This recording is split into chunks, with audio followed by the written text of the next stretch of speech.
संघ के कार्य के 100 वर्ष पूरे करने वाले और इस निमित्त वर्षभर संघ ने जो कार्यक्रम आयोजित किए हैं उनका सूत्रपात करने वाले इस विजयादशमी उत्सव के निमित्त हम सब एकत्रित लोगों के बीच में आज के हमारे प्रमुख अतिथि महोदय भूतपूर्व राष्ट्रपति जी आदरणीय रामनाथ जी कोविंद,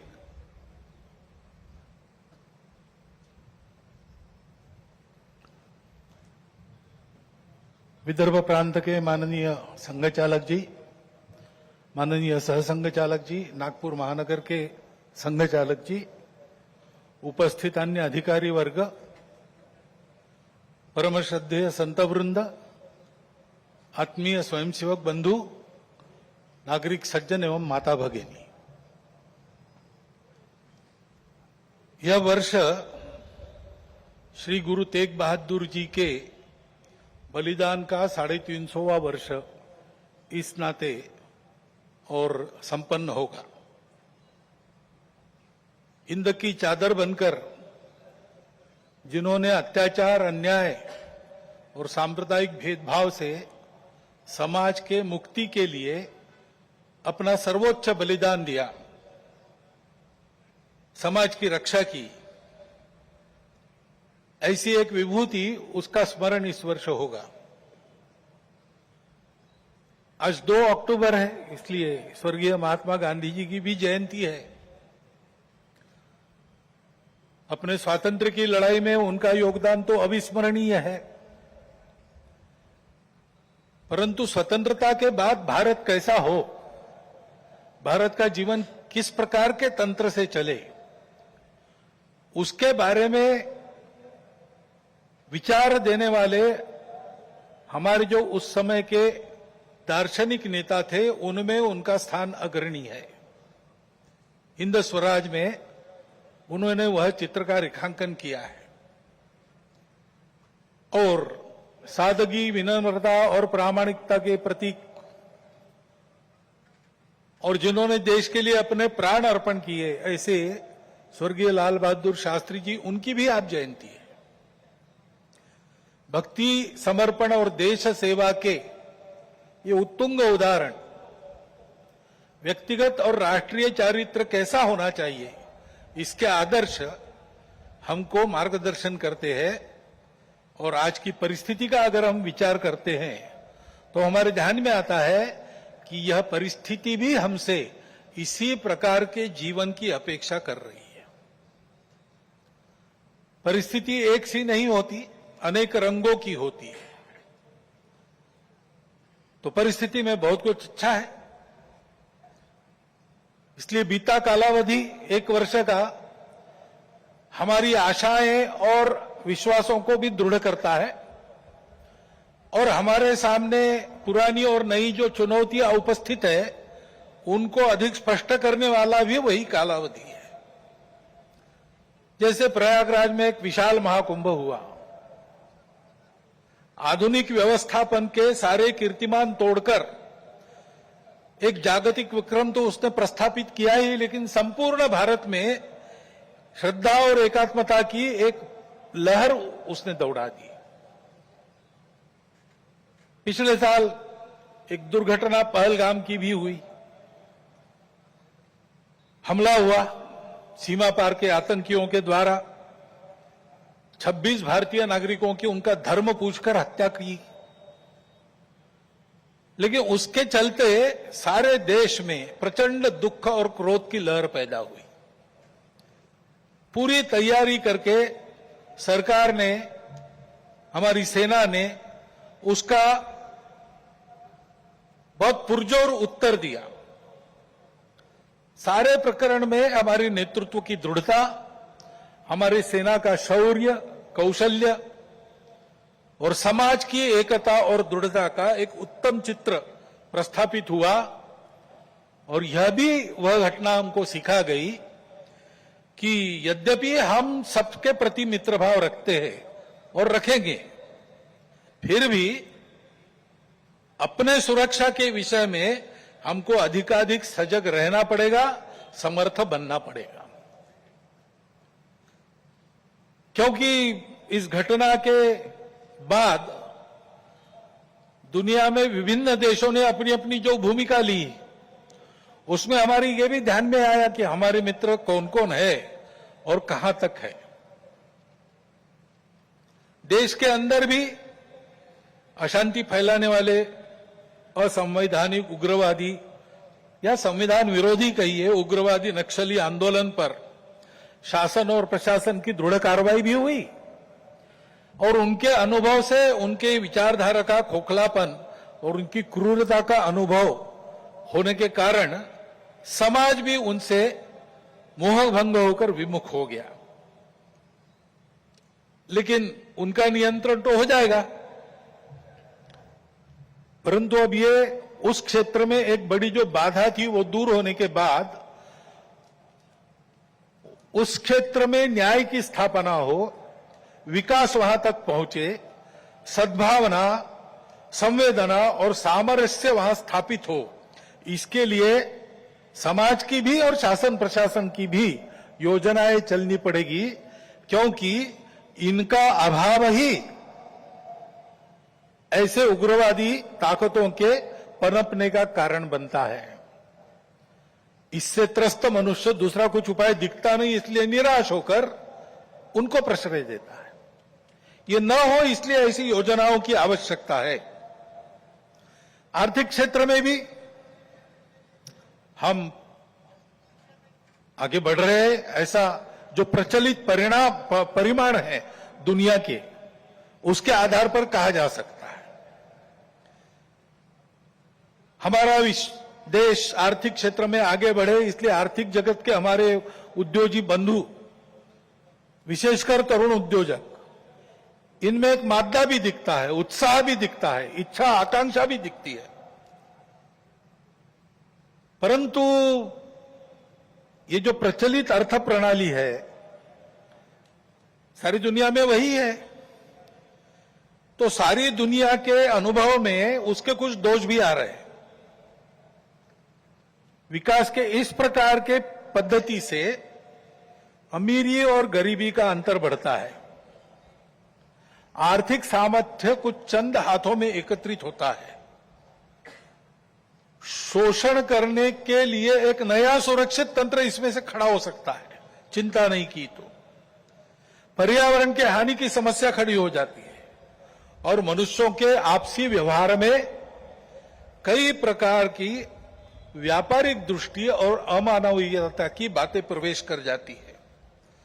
इन दोषों की बाधा हमें नहीं होनी चाहिए, इसलिए भी कि अभी हाल में अमेरिका ने जो नई टैरिफ नीति अपनाई, उनके अपने हित के लिए अपनाई होगी, लेकिन उसकी मार तो सभी पर पड़ रही है। इसलिए ये सारा परिदृश्य अथवा ये सारी प्रचलित पद्धति उस पर हम निर्भर हो जाए ऐसी नहीं है। विश्व का जीवन परस्पर निर्भरता से ही चलता है। राष्ट्रों में आपस में सब प्रकार के संबंध होने पड़ते हैं। अकेला राष्ट्र अलगाव में, आइसोलेशन में जी नहीं सकता। परंतु ये निर्भरता मजबूरी में न बदल जाए, क्योंकि वो कब बदलेगी, कैसे बदलेगी, उसका कोई पता नहीं। और इसलिए इस निर्भरता को मानते हुए, विश्व जीवन की एकता को मानते हुए, हमको इसको मजबूरी न बनाते हुए जीना अगर है तो स्वदेशी और स्वावलंबन का कोई परिणाम नहीं, कोई पर्याय नहीं। हमको आत्मनिर्भर होना पड़ेगा, स्वावलंबी जीवन जीना पड़ेगा, स्वदेशी का उपयोग करना पड़ेगा और फिर भी अंतर्राष्ट्रीय संबंधों का सब प्रकार के, राजनयिक हो, आर्थिक हो, व्यापारिक हो, इन सबका जतन हमको करना पड़ेगा। लेकिन उसमें मजबूरी नहीं होगी, हमारी अपनी इच्छा होगी, हमारा अपना सद्भाव होगा, ऐसा हमको बनना पड़ेगा। प्रचलित पद्धति जो है उसके दुष्परिणाम हमारे यहां भी दिखते हैं। अभी हाल में ही जो खबरें पिछले 1-2 साल से चल रही है, प्रत्यक्ष हम देख रहे हिमालय के क्षेत्र में कैसे चल रहा है।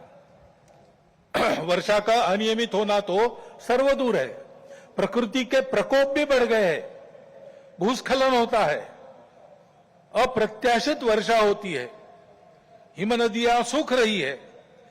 ऐसे परिणाम गत 3-4 वर्षों में तीव्र होते चले जा रहे हैं। ये हिमालय हमारे लिए सुरक्षा की दीवार और दक्षिण पूर्व एशिया के लिए उसका पूरा जलस्रोत हिमालय से ही आता है। अगर प्रचलित विकास की पद्धति में से इन सारी बातों को और प्रोत्साहन मिलता होने के लिए, तो उस नीति का हमको पुनर्विचार करना पड़ेगा, क्योंकि हिमालय की आज की अवस्था एक खतरे की घंटी बजा रही है। प्राकृतिक उथल पुथल है तो जनजीवन में भी उथल पुथल दिख रही है। श्रीलंका में, बाद में बांग्लादेश में, बाद में नेपाल में, हमारे पड़ोसी देशों में भी हमने इसका अनुभव किया। अब कभी कभी हो जाता है, प्रशासन जनता के पास नहीं रहता, संवेदनशील नहीं रहता, लोकाभिमुख नहीं रहता, उनकी जनता की अवस्थाओं को ध्यान में रखकर नीतियां नहीं बनती, तो असंतोष रहता है। परंतु उस असंतोष को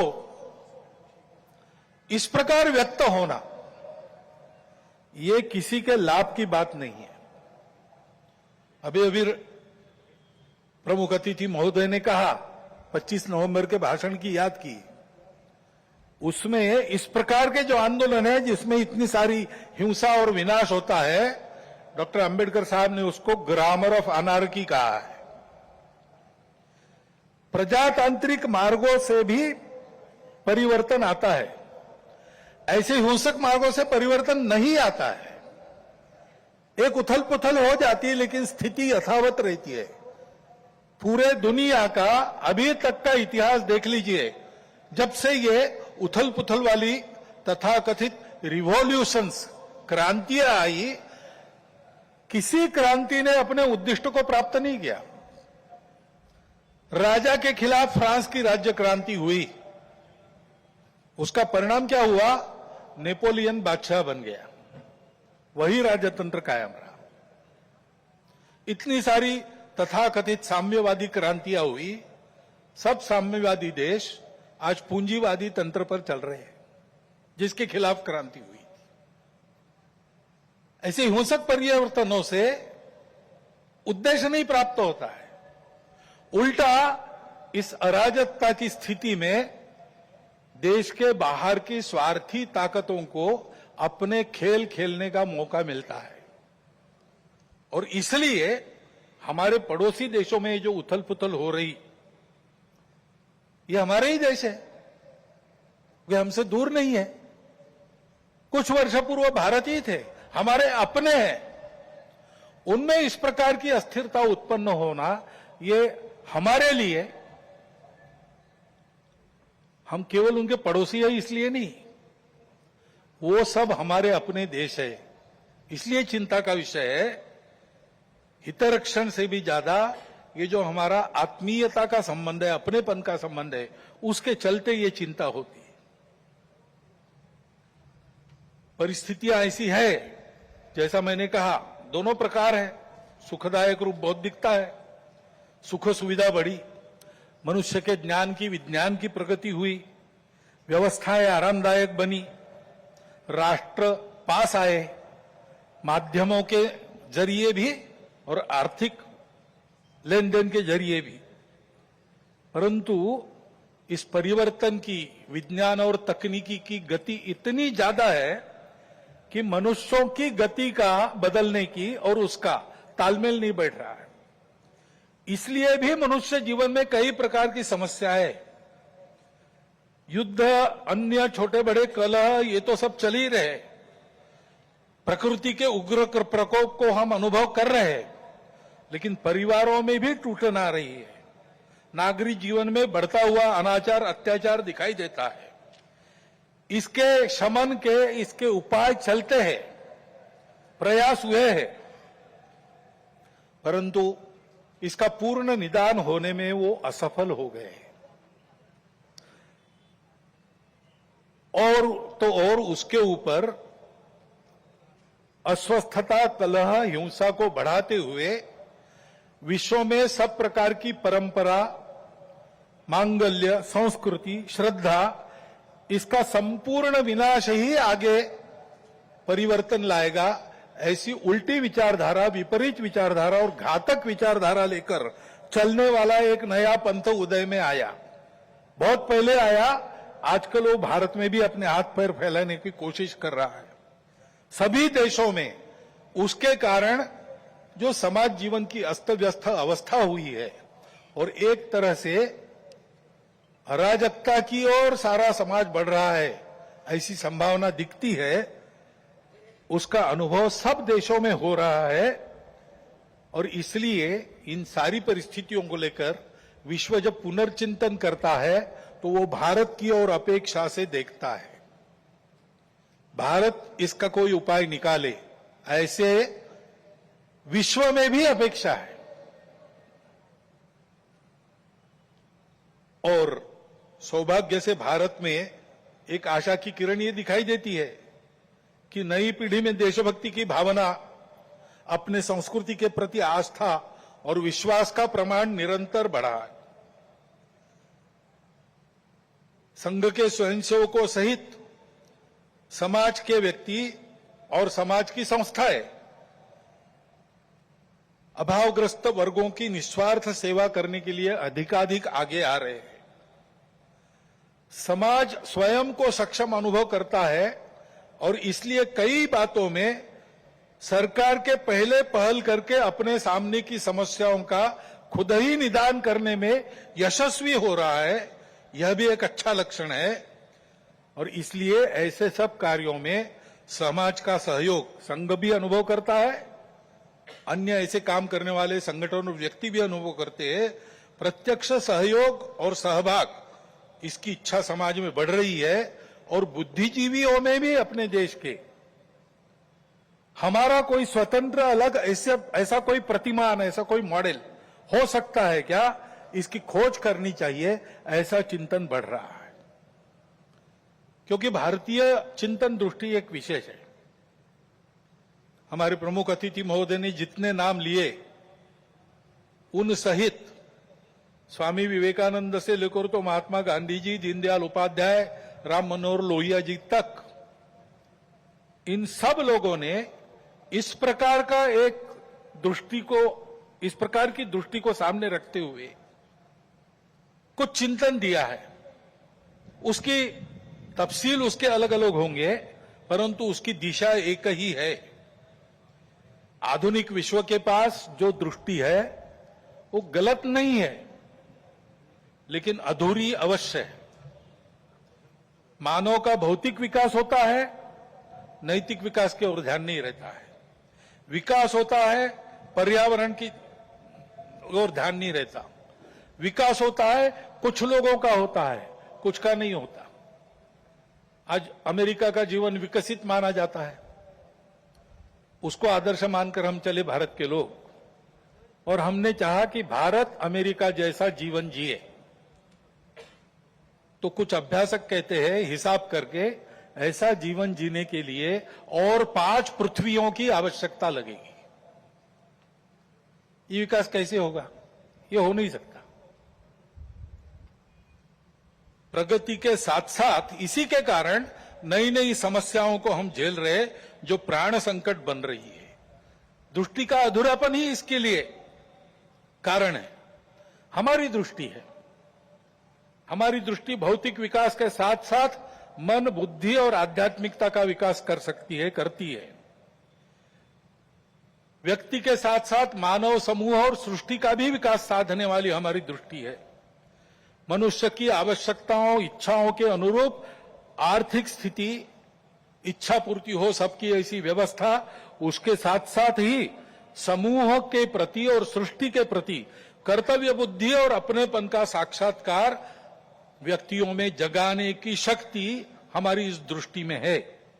सहस्रों वर्षों तक विश्व में इस दृष्टि के आधार पर हमने एक सुंदर, समृद्ध, शांतिपूर्ण परस्पर संबंधों को पहचानने वाला और मनुष्य और सृष्टि का, मनुष्य और समूह का सहयोगी जीवन ऐसे प्रस्थापित किया था। आज विश्व के आवश्यकताओं की पूर्ति करते हुए उनकी समस्याओं का निराश करने का शाश्वत निदान देने वाली एक नई रचना को विश्व आवश्यक मान रहा है, भारत से अपेक्षा कर रहे हैं और नियति शायद यही कार्य हम भारतवासियों से चाहती है कि हम अपने उदाहरण से विश्व को एक नया ऐसा रास्ता दें। संघ 100 साल से ये सारा चिंतन, इन सब महापुरुषों का चिंतन लेकर, संघ का चिंतन नया नहीं है, वो अपनी दृष्टि के आधार पर अपने यहां परंपरा से चलने वाला आज तक आया हुआ यहां तक चिंतन है। उस चिंतन को लेकर संघ 100 साल से काम कर रहा है। समाज जीवन के विभिन्न आयामों में, संगठनों में, संस्थाओं में, स्थानीय स्तर पर भी, व्यक्तिगत पहल से भी स्वयंसेवक सक्रिय है। समाज जीवन में सक्रिय ऐसे अनेक सज्जनों के साथ भी सहयोग और संवाद स्वयंसेवकों का चलते रहता है। इन सबका जो संकलित अनुभव है, उसके आधार पर संघ का कुछ चिंतन है। वो चिंतन आज के कार्यक्रम में आपके सामने रखना, ये मेरे भाषण का प्रमुख उद्देश्य है। पहली बात है कि विश्व की व्यवस्था में परिवर्तन तो आवश्यक है, विनाश टालना है तो अनिवार्य है, परंतु हम एक विपरीत व्यवस्था में इतने आगे बढ़ गए, सारी दुनिया आगे चली गई, हम भी आगे चले गए। अब एकदम अगर पीछे मुड़ेंगे तो गाड़ी उलट जाएगी। इसलिए इस गति से आगे बढ़ते बढ़ते हुए धीरे धीरे छोटे छोटे कदमों से हमको मुड़ना पड़ेगा, एक लंबा मोड़ लेके पीछे आना पड़ेगा। देश काल परिस्थिति का ध्यान रखते हुए हम अपनी समग्र और एकात्म दृष्टि के आधार पर अपना स्वयं का विकास पथ बनाकर विश्व के सामने एक यशस्वी उदाहरण रखेंगे, तब इस व्यवस्था का परिवर्तन प्रारंभ होगा। अर्थ और काम के पीछे अंधी होकर भाग रही दुनिया को धर्म की दृष्टि देनी पड़ेगी। वो धर्म पूजा नहीं है, वर्शिप्स नहीं है, वो धर्म खान पान रीति रिवाज नहीं है, वो धर्म इसके परे सबको जोड़ने वाला, सबको उन्नत करने वाला, सबको साथ लेकर चलने वाला, प्रजा की, सृष्टि की धारणा करने वाला धर्म है। उस धर्म का मार्ग हमको अपने उदाहरण से विश्व को देना पड़ेगा, भारतवर्ष को ऐसा होना ही पड़ेगा, ऐसे संघ मानता है 100 साल के अनुभव के बाद। अब संपूर्ण देश को ऐसा खड़ा करना है, लेकिन व्यवस्था है उसको नहीं बना सकते। व्यवस्था बनाने वाला मनुष्य होता है, समाज होता है, वो जैसा है वैसी व्यवस्था बनाएगा। कहते हैं प्रजातंत्र में अंग्रेजी में एक वाक्य, people get the government they deserve.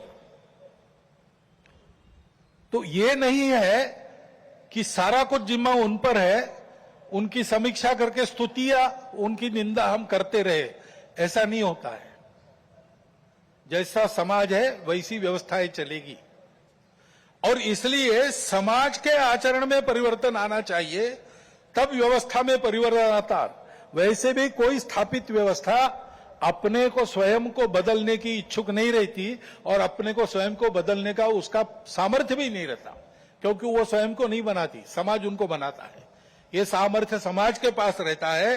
समाज को अपने आप को नए आचरण में ढालकर खड़ा होना पड़ता है। ये व्यवस्था परिवर्तन की पूर्व शर्त है, और समाज के आचरण के परिवर्तन जो आता है वो भाषणों और पुस्तकों से नहीं आता। प्रबोधन तो करना ही पड़ता है, लेकिन प्रबोधन करने वालों को स्वयं जो परिवर्तन चाहते उसका उदाहरण बनना पड़ता। अपने व्यक्तिगत जीवन में, सामाजिक जीवन में, राष्ट्रीय जीवन में, अपने स्वयं के परिवार के जीवन में, अपने आजीविका के कार्य में हम उस परिवर्तन का उदाहरण बनकर जिए। और ऐसे जो उदाहरण स्वरूप व्यक्ति होते हैं जिनके जीवन में पारदर्शिता है, निस्वार्थ बुद्धि है, जिनके पास प्रामाणिकता है, संपूर्ण समाज को अपना मानकर जिनका जीवन व्यवहार उस समाज के हित के लिए चलता है, ऐसा स्थानीय नेतृत्व देने वाले व्यक्ति होने पड़ते हैं। इसलिए उन व्यक्तियों का निर्माण करना पड़ता है। और इसलिए संघ का अनुभव है, व्यक्ति निर्माण से समाज परिवर्तन और समाज परिवर्तन में से व्यवस्था परिवर्तन, यही देश में और विश्व में परिवर्तन लाने का सही तरीका है। हर समाज में यही अनुभव है, ऐसा ही होता है। सब प्रगत देशों का इतिहास देखिए, आधुनिक इतिहास देखिए, ऐसा ही हुआ है। ऐसे व्यक्ति निर्माण करने की समाज की व्यवस्थाएं रहती है। हर एक राष्ट्र में, हर एक समाज का अपना एक पारिवारिक जीवन का तरीका था। अब लगभग सब जगह ध्वस्त हो गया, केवल भारत में बाकी है। परंतु 300 साल पहले अमेरिका में भी एक तरीका था, यूरोप में भी एक तरीका था। उस तरीके से ऐसे व्यक्तियों का निर्माण होता है। उस देश की एक विशिष्ट शिक्षा रहती है। उस शिक्षा में से उसके व्यक्तियों का मन तैयार होता है और उस समाज के जो क्रियाकलाप चलते उसमें से भी मनुष्य निर्माण होता है। एक प्रसिद्ध वाक्य है, the battle of Waterloo was won on the playgrounds of Harrow and Eton. वहां पर खेल खेलते खेलते जो समाज तैयार हुआ उसने जगत जेता कहे जाने वाले नेपोलियन को हरा दिया। ये ताकत कहां निर्माण हुई? समाज की व्यवस्था में निर्माण हुआ। हमारे यहां भी ये था, परंतु 1000 वर्षों के आक्रमण में वो सब अस्त व्यस्त हो गया और बिना इसके काम नहीं होता, क्योंकि मन बुद्धि से ये सारा विचार मानने के बाद भी रोज के आचरण की आदत बदलनी पड़ती है।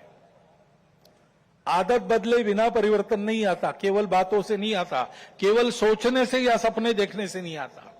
जैसा आपको देश चाहिए वैसा आपको होना है, और वैसा आपको होना है तो आपकी अपनी आदत दुरुस्त होनी चाहिए। उसकी व्यवस्था इसमें रहती है, वो हमारे यहां ध्वस्त हो गई। इसलिए राष्ट्रीय स्वयंसेवक संघ का निर्माण हुआ। संघ की शाखा ये आदत बदलने का तरीका है, उसकी व्यवस्था है। 100 वर्षों में इसीलिए सब प्रकार की परिस्थिति आई।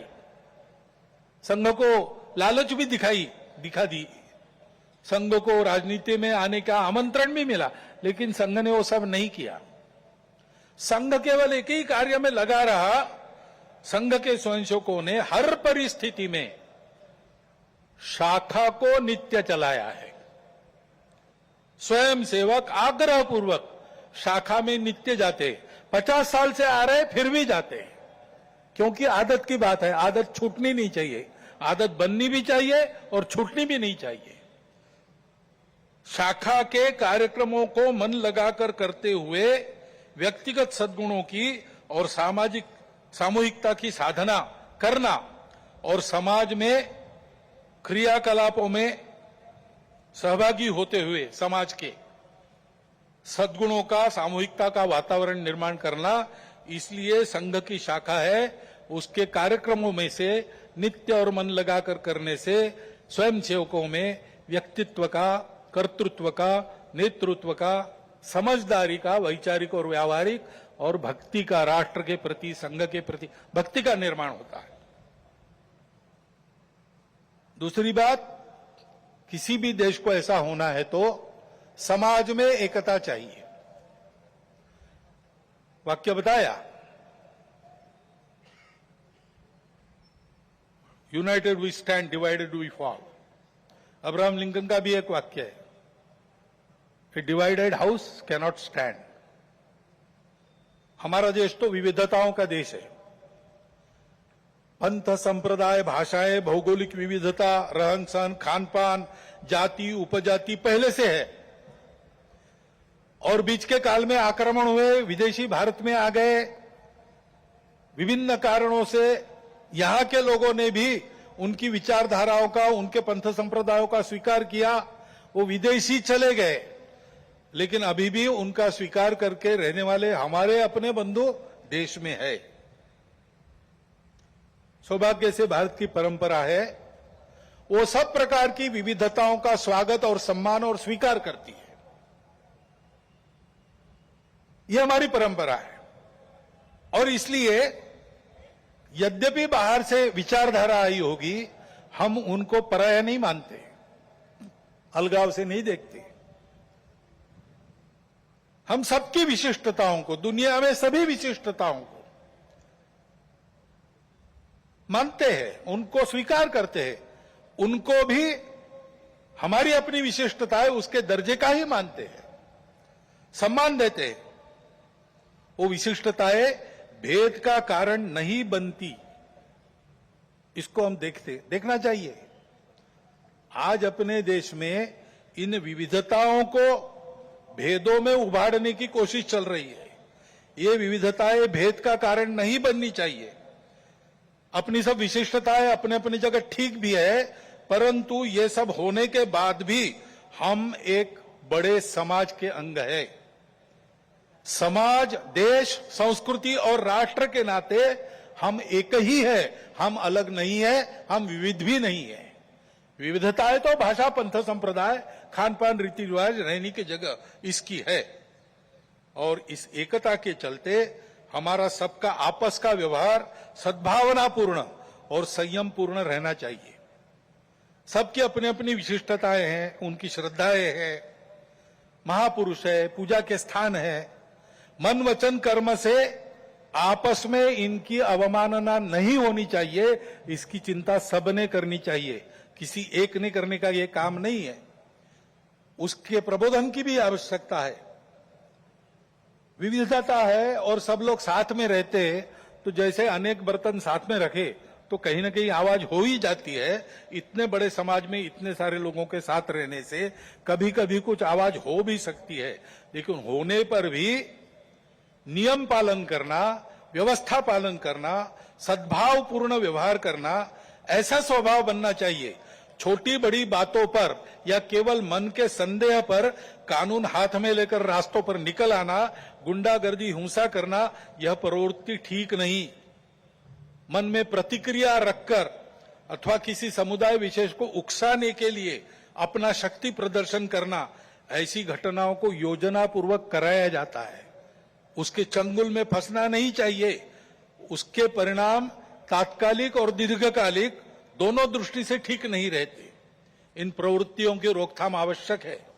शासन प्रशासन अपना काम बिना पक्षपात किए तथा बिना किसी दबाव में आए नियम के अनुसार करें, परंतु समाज की सज्जन शक्ति और युवा पीढ़ी को भी सजग और संगठित होना पड़ेगा। आवश्यकता अनुसार हस्तक्षेप भी करना पड़ेगा, क्योंकि ये अराजकता का व्याकरण है, इसको रोकना ही पड़ेगा। हमारी इस एकता का आधार क्या है? हमारी संस्कृति है।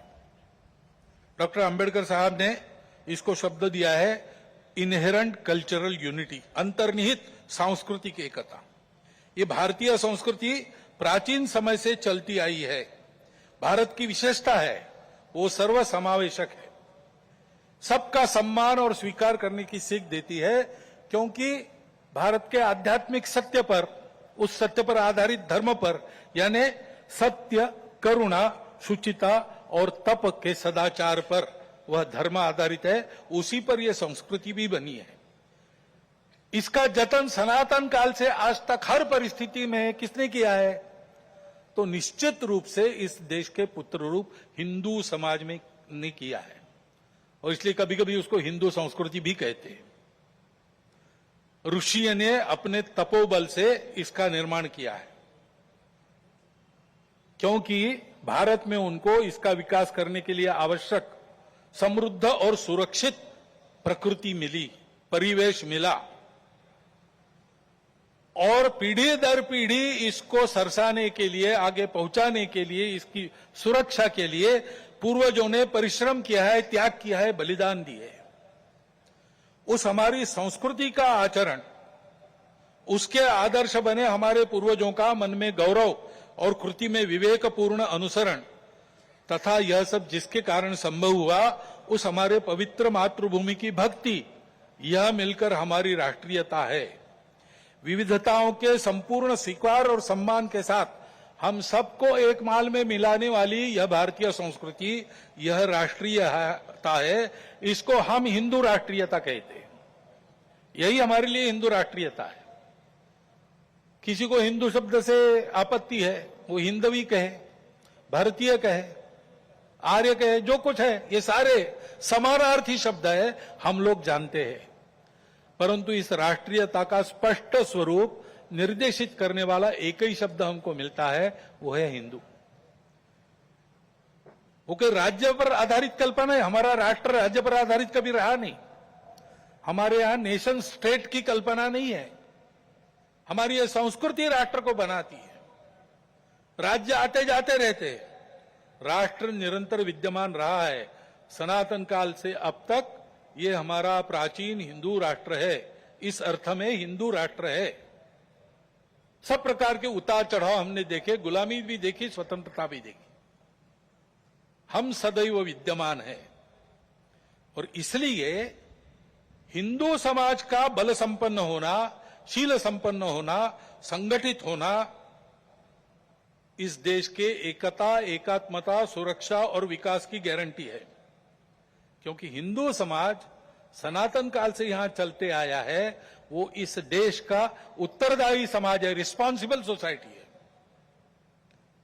और सौभाग्य से इस संस्कृति के और धर्म के कारण ऊपरविद के अनेकविध नाम और रूपों को देखकर, दुनिया की विविधता को देखकर मनुष्यों में बंटवारा और अलगाव खड़ा करने वाली हम और वो, अस एंड देम, इस मानसिकता से ये समाज पूर्णतः मुक्त था, मुक्त है और मुक्त रहेगा। वसुधैव कुटुंबकम की उदार विचारधारा का पुरस्कर्ता और संरक्षक यही समाज रहा है। विश्व के विकास में अपना अपेक्षित और उचित योगदान देने वाला देश, इसको बनाना ये इसीलिए हिंदू समाज का कर्तव्य बनता है। उसकी संगठित कार्य शक्ति के द्वारा विश्व को नई राह दे सकने वाले धर्म का संरक्षण करते हुए भारत को वैभव संपन्न बनाने का काम संकल्प लेकर 100 साल से कर रहा है संपूर्ण हिंदू समाज को संगठित करने का कार्य। क्योंकि समाज एक बार संगठित हो जाए तो ये सारे काम दूसरे किसी को नहीं करने पड़ते। नेताओं को, पार्टियों को, सरकारों को नहीं करने पड़ते। अवतारों को भी आने की जरूरत नहीं होती। समाज अपने सारे काम अपने बल पर कर लेता है। और इसलिए ऐसा समाज बनाने के लिए व्यक्तिगत और राष्ट्रीय चारित्र का निर्माण होना चाहिए। उनकी सुदृढ़ता बनी रहनी चाहिए। संघ की शाखा में अपने राष्ट्र स्वरूप की यह स्पष्ट कल्पना और गौरव प्राप्त होता है। और जो मैंने 5 बातें कही, कर्तृत्व, नेतृत्व, व्यक्तित्व, समझदारी और भक्ति, वो भी शाखा के इन संस्कारों से प्राप्त होती है। इसलिए शताब्दी वर्ष में हम जो कर रहे हैं, क्या सोचकर कर रहे हैं? एक तो ये सारा उत्पन्न करने वाला संघ की शाखा का काम, वो भौगोलिक दृष्टि से, समाज के विभिन्न स्तरों की दृष्टि से सर्वव्यापी होना चाहिए। और सामाजिक आचरण में सहज परिवर्तन लाने वाला पंच परिवर्तन कार्यक्रम हमारा है। उसका कुछ वर्णन तो प्रमुख अतिथि जी ने भी किया है। मुझे आज करने की आवश्यकता नहीं है, क्योंकि इन 5 विषयों का पूरा विवरण गत 2-3 वर्षों में हम सतत कर रहे हैं। सबको पता है ये पंच परिवर्तन क्या है। सामाजिक समरसता, कुटुंब प्रबोधन, पर्यावरण संरक्षण, स्वबोध तथा स्वदेशी व नियम कानून, नागरिक अनुशासन और संविधान का पालन, इन 5 विषयों में स्वयं के आचरण से लोगों के उदाहरणों का अनुकरण समाज में हो, ऐसी अपेक्षा रख के कार्यक्रम चलेगा। इसमें जो करना है कृतियां वो बहुत सरल है, सहज है, सब कर सकते हैं। और ये करने वाले केवल हम नहीं हैं, पहले से भी इस प्रकार के कार्यक्रम करने वाले अनेक व्यक्ति और अनेक संगठन समाज में है। उन सबके साथ हमारा सहयोग, समन्वय कुछ शुरू हो गया है, कुछ साधा जाएगा, सबको सहयोग रहेगा, सबके साथ समन्वय रहेगा। इसके आधार पर जो परिवर्तन आएगा समाज में, उससे भारतवर्ष खड़ा होगा। भारत का यही भूमिका भारत की रही है विश्व के इतिहास में। समय समय पर विश्व का खोया हुआ संतुलन वापस लाने वाला, विश्व के जीवन में संयम और मर्यादा का भान उत्पन्न करने वाला विश्व धर्म देना, कुछ वैश्विक मूल्यों के आधार पर अपने अपने देश की प्रकृति के अनुसार ये सारा योगदान हो, इस प्रकार का अपना अपना राष्ट्र खड़ा करना, ऐसा ये विश्व धर्म देना, ये भारत की भूमिका रही है। हमारे स्वातंत्र संग्राम तथा राष्ट्रीय नवोत्थान में पुरोधाओं के सामने स्वतंत्र होने के बाद भारत की समृद्धि और क्षमताओं के विकास का परिणाम क्या होगा, इसका जो चित्र था वो यही था। हमारे बंगाल प्रांत के माननीय संघचालक थे स्वर्गीय केशव चंद्र चक्रवर्ती, उत्तम कवि थे। उन्होंने इस बात को अपने एक कविता में बड़े सुंदर शब्दों में व्यक्त किया है। बाली सिंघल जबोद्वीपे प्रांतार माझे ओठे, कोतो माठ कोतो मंदिर कोतो प्रस्तारे फूल फोटे, तादेर मुखेर मधुमय बानी, शुने थेमे जाए सब हानाहानी, अभ्युदयर सभ्यता जागे विश्वेर घरे घरे। सिंहल और जावा द्वीप तक भारतीय संस्कृति का प्रभाव फैला हुआ था। जगह जगह मठ मंदिर थे जहां जीवन की सुगंध फूलों से बिखरती थी। भारत की मधुर और ज्ञानवाणी सुनकर अन्य देशों में भी वैरभाव और अशांति समाप्ति होती थी और अभ्युदय की यानी सबके उदय की सभ्यता जागती थी। आइए भारत का यही आत्मस्वरूप आज की देशकाल परिस्थिति से सुसंगत शैली में फिर से विश्व में खड़ा करना है। पूर्वज प्रदत्त इस कर्तव्य को और विश्व की आज की इस अनिवार्य आवश्यकता को पूर्ण करने के लिए हम सब मिलकर, साथ चलकर अपने कर्तव्य पथ पर अग्रसर होने के लिए आज की विजयादशमी के मुहूर्त पर सीमोल्लंघन को संपन्न करें। भारत माता की जय।